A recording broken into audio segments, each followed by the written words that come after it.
Hi, welcome to Actual Spinster. My name is Anna Marie. I hope the lighting is okay. Wintertime filming. Before I get into the rest of the video, there is a link in the description box to a GoFundMe for Ala and her family whilst they're stuck in Gaza. If you could check that out, I would be grateful. Today I wanted to talk about the classic books that I have got this year, in 2025. So all of them. There are less books than last year, which I'm glad about, just also in general, like including non-classic books. So I'm feeling like good about my progress with kind of calming down there and like not just like overwhelming myself with constantly accruing like so many books that it's really hard to like keep reading in like at a pace with. I think I could still make progress, but I love books, so like I'm fine. I'm gonna go through them in the order that I got them. I would have liked to have read more of these, but I think that sort of makes sense.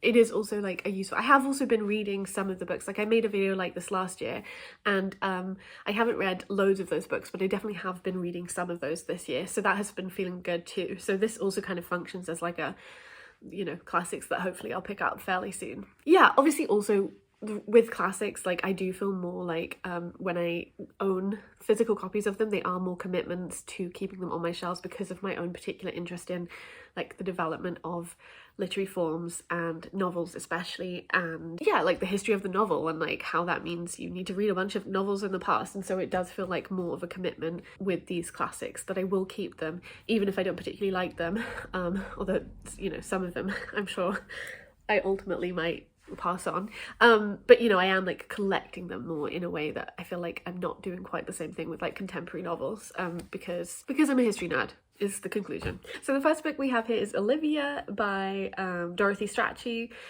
which I did read recently. I think I talked about it in my November wrap up. I picked this up when I visited my friend Mari, who I do talk about on the channel, like everybody knows her, but she's my wife and my best friend, and I visited her in Norway and we went to a feminist bookshop and there was like an English language section, so I got this from there, and the person who sold it to me actually was called Olivia too, so it was very apt. And yeah, I thought this was an interesting novel. It's very short, you know, it's like a boarding school like sapphic book from 1949, I think. Okay, next we have a collection of books from Handheld Press, which actually I guess is like a major theme for these books. Partially because I got into like one particular author, or like I wanted to collect a bunch of one particular author, and she has nice editions published by Handheld Press, but they don't publish anymore. But basically they did have a sale, so I like at the like a remainder sale, I guess. And so in that sale I got Of Cats and Elfins, Short Tales and Fantasies by Sylvia Townsend Warner, which is like a second collection of hers, which I have here, the first one of which is Kingdoms of Elfin.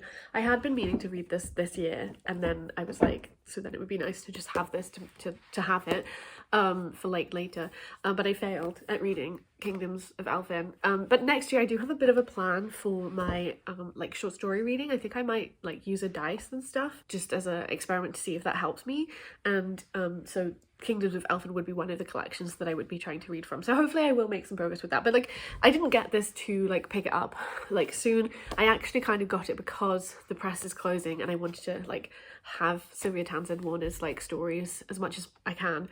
And so I felt fine with like picking that up. A book from that collection I have read is Potterism, A Tragic Farcical Tract by Rose Macaulay, which I feel like I've talked about a lot on my channel this year. I thought it was really interesting, and it is what like was the impetus towards like me picking up more of her work. I do already have one of her novels on my shelf, and then I picked up 2 more, I guess, this year, but I will get to them because that's what this video is. Yeah, this novel is about newspapers. It's set kind of, I guess, through, when does it actually start? I don't really remember, but like it's through the First World War to the end of it. Yeah, and then it was published in 1920, and it's kind of up to 1920 that this book is like looking at. And I thought this was really interesting to read from the perspective of thinking about women in periodicals, which is something I do for a slightly earlier period, but also just newspapers in general and the development of like the press, which of course war was this like major facilitator of newspaper success and newspaper like tycoons and empires, and it kind of is about that because it's about these twins who are part of this family of the Potters, and their dad is like the owner and leader of a bunch of newspapers, and they join a group of people who are like anti-Potterites because they really dislike the way that their newspapers are like helping people to think in this particularly kind of heinous way and like very easily led way. And then it's also quite a lot about anti-Semitism. So yeah, it was really interesting, and I guess I will link where I've talked about all of these books on my channel already, so you can check those out. The next book is one I haven't read, and that's Latchkey Ladies by Marjorie Grant. This is also from the 1920s, and it's also one I wanted to get to, but I haven't, and I don't think I will this year, but hopefully I will do some more 1920s reading this, like, next year. I did have a goal of doing 1920s reading this year, but like I do feel glad that I did at least read one thing from the 1920s, because I think 2 years ago, or like in 2024, I don't think I read anything from the 1920s, which made me sad because I love the 1920s. The next book is Sultana's Dream by Begum Ruqayya Sakhawat Hussain, and this version is illustrated by Durga Bai with these really like interesting like sort of intricate illustrations. And this is from 1905, and it is like a speculative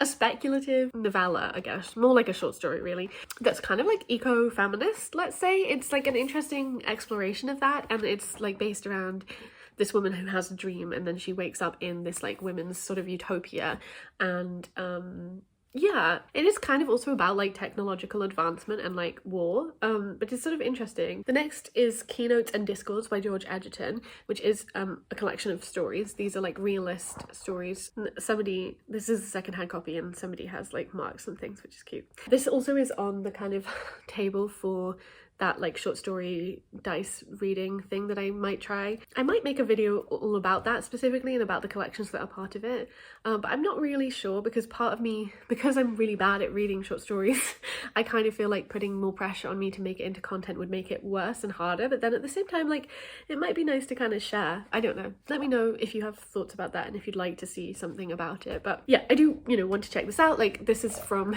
the time period of the Victorian era. It's the 1890s that I'm like particularly invested and interested in, both from an academic perspective and also just generally. I find it really interesting. Next we have this, which is Hamlet by Shakespeare, but it's specifically the 1603 text and then also the 1623 folio, like first folio edition. So it's a quarto text, and yeah, I think I did talk maybe more in depth when I hauled this book, which was maybe with summer.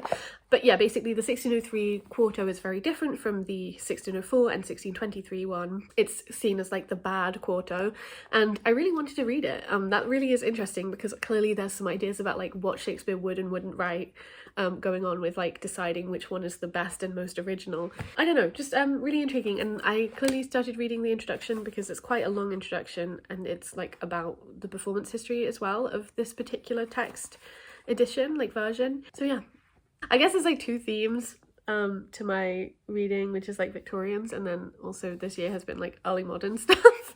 And I don't know how true that is really, but anyway. The next book I have is Indiana by George Sand, which is translated by Sylvia Raphael. It's a French book. I did have this plan, I haven't actually checked recently, I guess, but like this plan for this year to read French novels and mostly try to read French books on my shelves. I think I was like not particularly successful, but I did kind of read a few French things. And for that project, I kind of also I want to read George Sand. I haven't ever read her work, but she really intrigues me. So yeah, I picked this up to read, and I haven't got to it. I kind of didn't expect myself to immediately get to it, but yeah, I did hope to make a bit more progress with my French reading. There is one book that I could maybe get to before the end of the year that is in that French category, so hopefully I will, but we'll see. Okay, the next book is The Juniper Tree by Barbara Comins. I think last year I read, it's got a really long title, Who Was Changed and Who Was Dead, and it was an intriguing novel.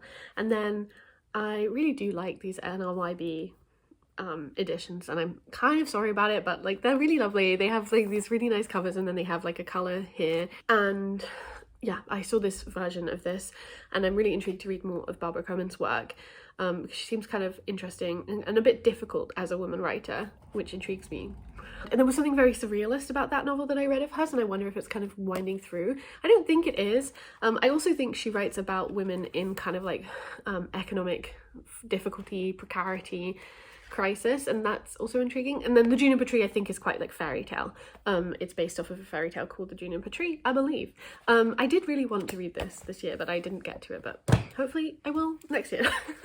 Then we have another collection of short stories. So again, this would be on that project. This is Hauntings and Other Fantastic Tales by Vernon Lee.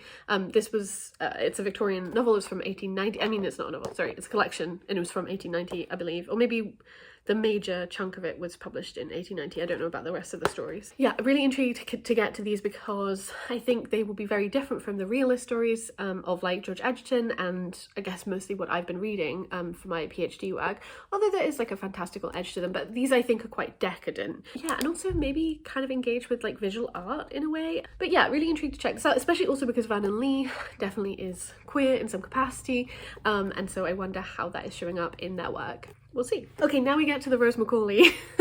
So this is, Rose Macaulay, Non-Combatants and Others, Writings Against War, 1916 to 1945. And it contains specifically like a war novel, which is The Non-Combatants and Others, which is from 1916. So that's really interesting. I definitely did get more intrigued by novels from the 1910s, I would say, this year, and so that's why I picked up a few of these too, because Rose Macaulay was kind of writing in that like perfect timing for being interested in that. It's also like an anti-war novel from 1916, so that's again really interesting. And then it looks like there's also like a collection of her journalism from later, from 1936 to 1945, and then another short story as well from like during the Second World War, which I'm less interested in. I got this mostly to read Non-Combatants and Others, but we'll see about the other stuff in here. I do like this illustration, it's quite fun. It says it's a Peace Angel by Olaf Gulbrandsen. Then we've got Paradise Lost by John Milton. So I have read, I've sort of read some of this before. I've read, I think, books 9 and 10, but that was during my A-levels, so I wouldn't really count that. But like, I got this copy because of like some teaching I've been doing this autumn. It wasn't really teaching assistant stuff, like I wasn't... Anyway, but the point is that the students were set books 1 and 2 for that course, so I read 1 and 2, and I was thinking about whether I would keep going, and I think I'm going to take a break for now and return to it. I might try and do some kind of thing like next year where I maybe try and read like a book a month. I don't know. I mean, the problem is now that I've read books 1 and 2 and there are 12 books, so now it feels silly, but I guess I could start in March. I could like, and if you're interested in reading Paradise Lost with me, let me know, but like I could start reading book 3 in March and then go from there, or I don't know, we'll see how I feel. But yeah, let me know if you're interested in that. It's like definitely a difficult poem, really difficult, but also really, I found it personally very vivid and really interesting and like engaging in a way, as well as also very difficult to like parse and just like experience. Yeah, but like intriguing. And John Milton, fascinating. I've got to stop myself from just going on and on because I could. I might make a video about like that course slash the things I read to like prepare for it slash as part of it, but I don't know. Another early modern thing is The Witch of Edmonton by Thomas Dekker, John Ford and William Rowley. I really want to read this play. It seems really fascinating to me because it's about this woman who is like a witch called Mother Sawyer, and then there's also this dog who's a demonic dog who she like has made some kind of deal with, and the dog was like real and on stage and played by an actor, and I'm like so fascinated by that, and I'd love also to see a version of the play performed, and I also really want to get my friends to read it, I have to say.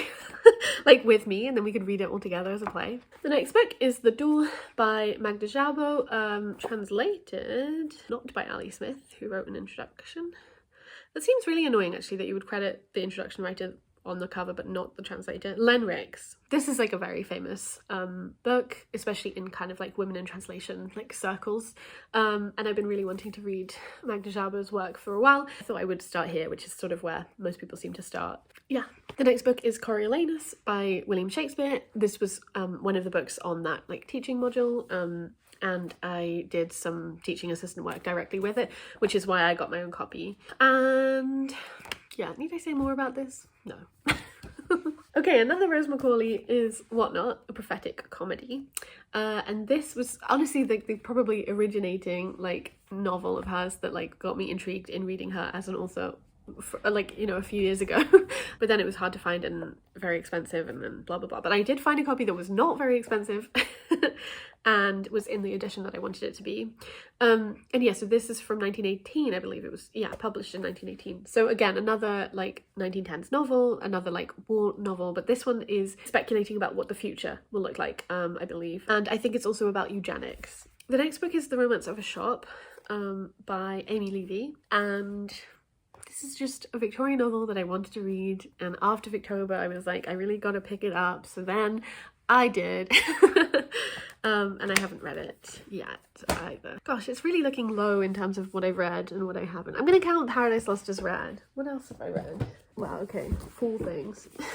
I think, like, I did make an autumn haul, but I don't think I showed these 2 books because they hadn't arrived yet. But these are, I mean, they're maybe more like winter books, but anyway, the point is, like, as in when I got them. The point is, this is Regiment of Women by Clemence Dane, which again is actually funny because when I read A Sunless Heart, yeah, I mentioned this like sort of genre of like lesbian like school-based novels that were like explorations of like women and girls' sexuality and growing up, and I mentioned 2 that I had not read then.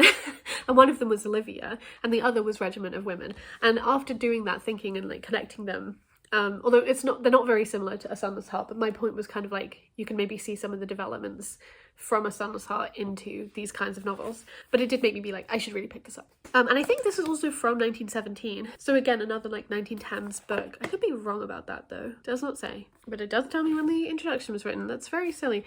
It does have this great like epigraph. What's the word where you put something? That's not really, is it an epigraph? Anyway, it's 2EA. Here's our book as it grew. But it's your book, but for you, who'd look at my book?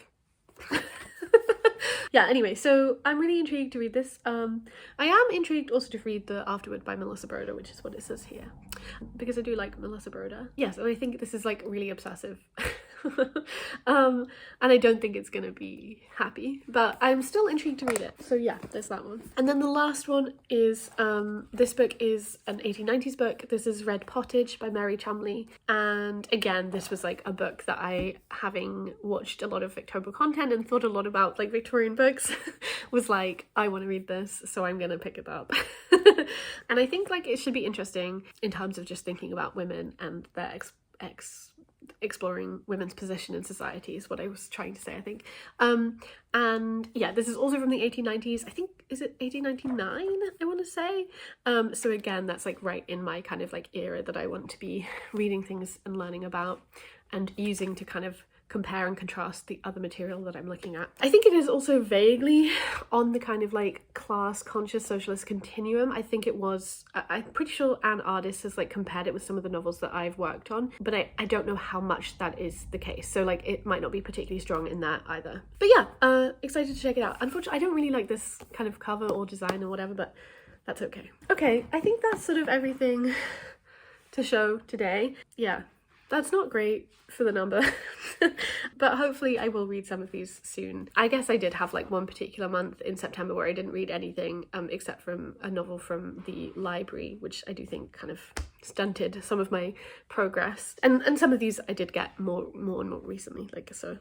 But yeah, maybe it would have been nice to read more of the earlier ones and like the ones from summer, but that's okay. Like I said, I do think like I will hopefully read some of these next year for sure. And let me know if you read any of these. I think this is a less kind of varied grouping than like last year, where I feel like maybe the time differences were like a bit more strong from what I was picking up, but maybe that's not actually true, I don't know. Anyway, like I said, let me know your thoughts about these, and I hope you're having a good day when you're watching this, and I will talk to you when I next talk to you. Bye!